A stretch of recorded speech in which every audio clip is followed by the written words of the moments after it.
Oke, assalamualaikum warahmatullahi wabarakatuh. Eh, Hari ini seperti biasa saya masih dalam rumah karena masih himbauan pemerintah dan virus corona semakin meningkat. Dan hari ini juga sebenarnya eh, lagi mau ngerjain soal UTS. Ya. Ini akhirnya soal UTS-nya pun take home. Karena soalnya juga takut kena corona. Oke, karena nggak tahu, ini saya sebenarnya bingung juga ini mau jawab apa tentang beberapa hal, pertanyaan dari dosen saya ya.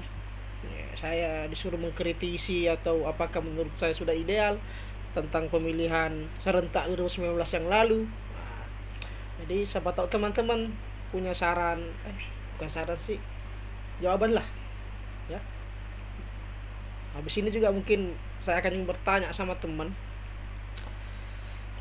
Tadi juga cari itu siapa yang saya mau tanya pun bingung. Jadi mungkin saya mau nanya ini aja lah. Dia namanya Fidullah.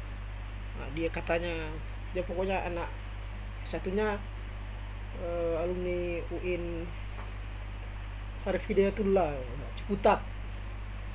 Dia anak Himaci, bukan mahasiswa Ciputat. Dia juga pecinta Chelsea.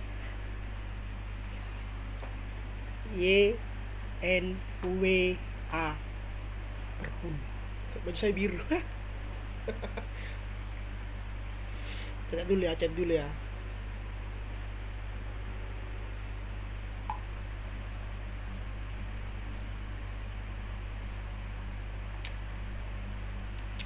Telepon aja lah.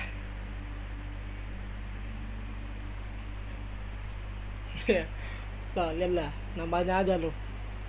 Nah, namanya Fat Blues. Cita Chelsea banget nih orang Banten satu nih. Enggak diangkat-angkat juga rupanya. Halo, assalamualaikum. Waalaikumsalam. Lagi di mana bosku? Lagi di mana? Lagi di Lebak. Oh, di Lebak. Gimana Lagi di Lebak. Gimana Lebak, aman nggak? Aman aman. Katanya tempat kamu nggak ada jaringan.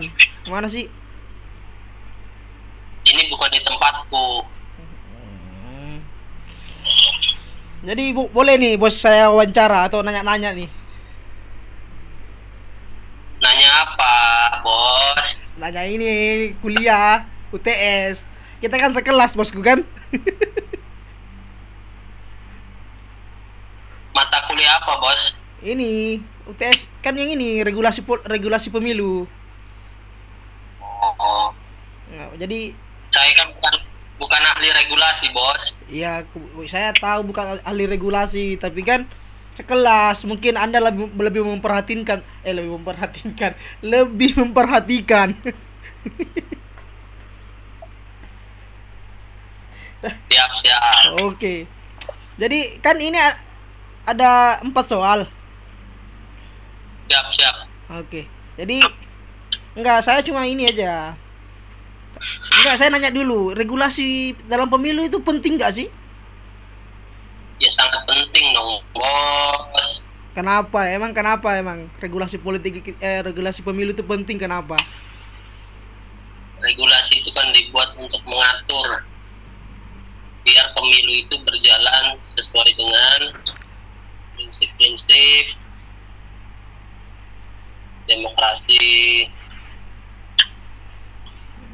biar ada batasan orang harus melakukan apa, dan kalau melanggarnya ada punishment yang diterimanya. Itu kenapa bahwa regulasi itu dibuat. Gitu ya. Tapi kan emang kadang regulasi banyak yang nggak menaati tapi nggak dihukum. Itu gimana? Kenapa, bos? Kan misalnya regulasi dibuat itu ntar ada hukumannya gitu yang nggak melaksanakan, tapi banyak orang-orang yang tiba-tiba aja tuh kayak nggak dihukum gitu kalau melanggar tentang sebuah regulasi. Nah, itulah persoalan di negara kita. Jadi memang penerapan hukum belum maksimal, terutama terkait dengan pelanggaran-pelanggaran pemilu. Siap. Ya, lagi-lagi masih butuh perbaikan lah. Itu bos. Oke, jadi inilah saya tanya tentang inilah kalau gitu soal UTS-nya. Saya kan sebenarnya saya pusing, makanya saya nanya, soalnya saya pusing, nggak tahu jawabnya apa. Jadi gini, kan dalam soalnya ini mengaitkan yang nomor satu nih tentang partisipatory demokrasi, ya teorinya Joseph Schumpeter. Jadi Sebentar. Sumter. Nama kok susah dibuat gitu ya. Ya, pakai logat Indonesia aja. Schumpeter juga nggak masalah. Kan orang Indonesia, bos. Jadi gini kan, katanya pemilu itu salah satu dasar pembangunan sistem demokrasi, katanya kan, sistem politik yang sangat demokratis. Betul. Terus gimana tanggapannya seorang Ahmad Fedullah ini tentang melihat konteks Indonesia tentang regulasi pemilunya kan di era reformasi, apakah sudah menjadi dasar bentuk demokrasi atau gimana gitu? Jawabannya Bos Pet nih gimana? Jawabannya Bos Pet nih, apa sih yang perlu dikritisi lagi? Ya. Pertama dari sisi regulasi, dari Undang-Undang Pemilu 2004 dan seterusnya, itu menurut saya itu sudah ada perubahan. Jadi kalau dari sisi regulasi untuk mengukur partisipasi masyarakat, mungkin Undang-Undang 2004 yang belum memenuhi syarat partisipatory demokrasinya Sumter, karena di 2004 kan kita masih menggunakan sistem proporsional tertutup. Jadi masyarakat masih hanya memilih partai yang menentukan kandidat caleg itu lolos ke DPR atau enggak, kan masih partai. Sedangkan pemilu selanjutnya 99, 2014, 19 itu kan sudah pakai proporsional terbuka. Masyarakat sudah punya peran penting dalam menentukan caleg itu lolos atau enggak ke parlemen.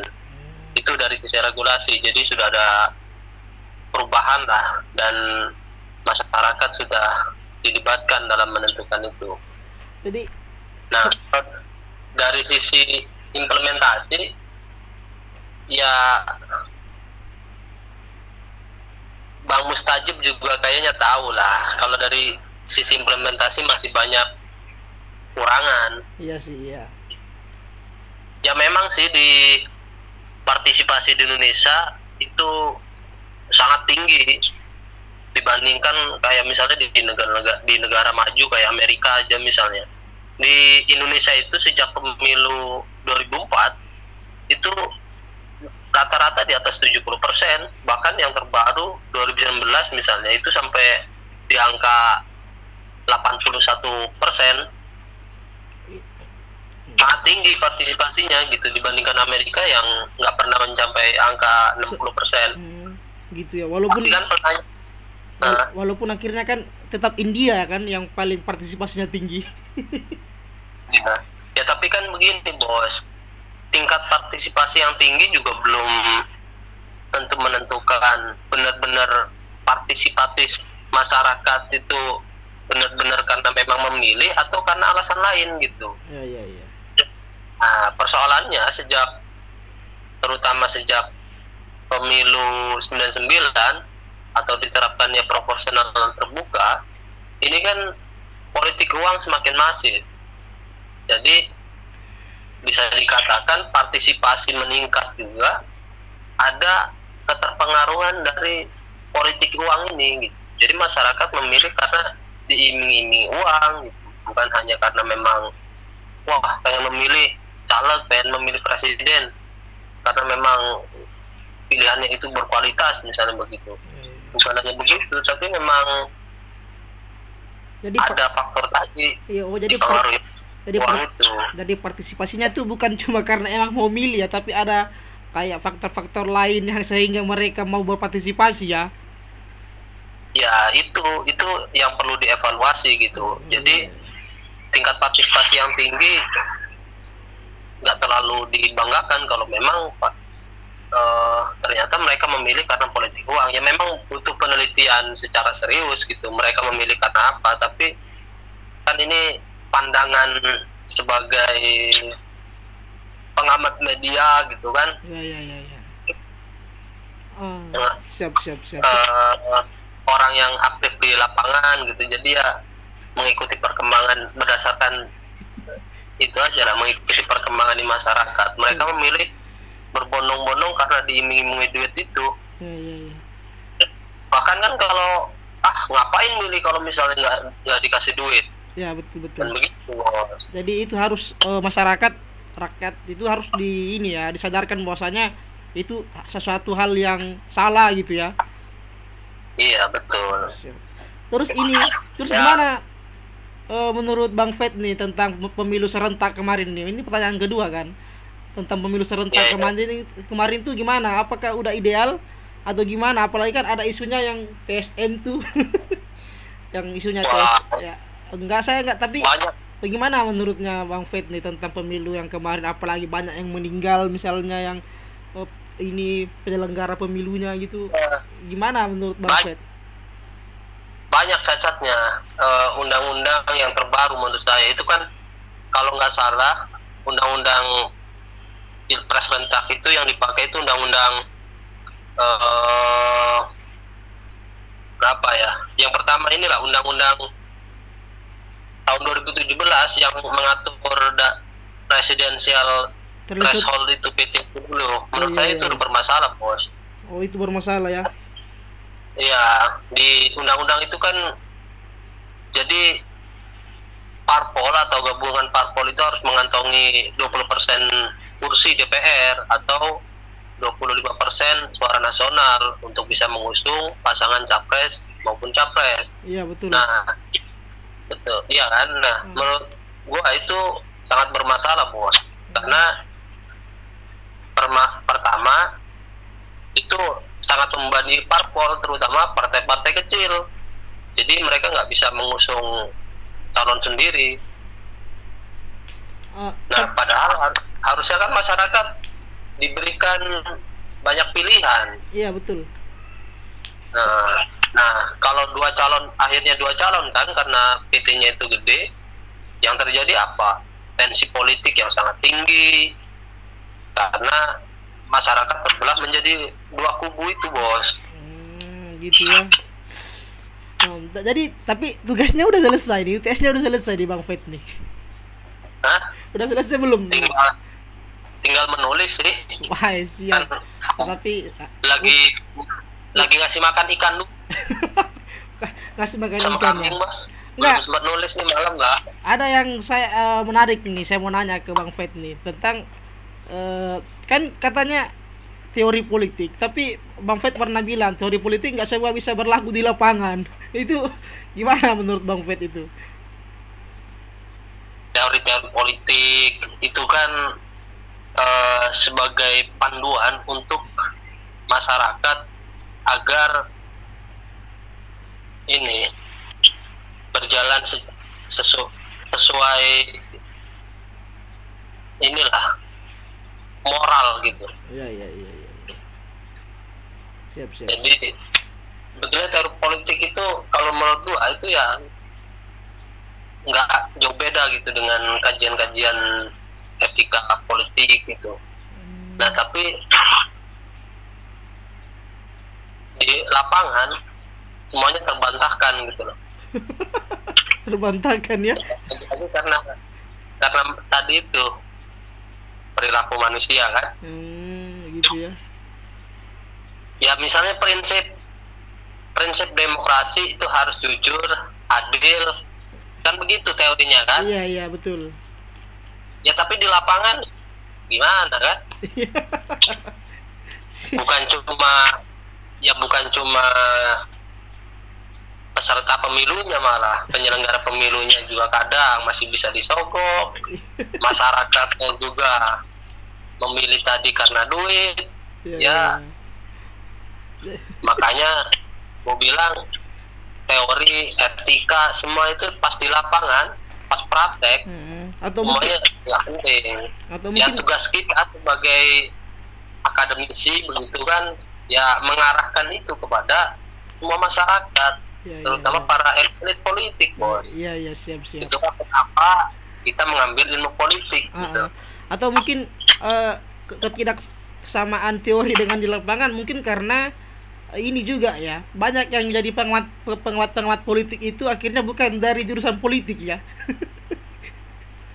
Ya mungkin bisa jadi, tapi juga kan banyak yang mereka memahami betul teori-teori politik, prinsip-prinsip demokrasi, tapi pada kenyataannya mereka juga nggak melakukan gitu. Iya.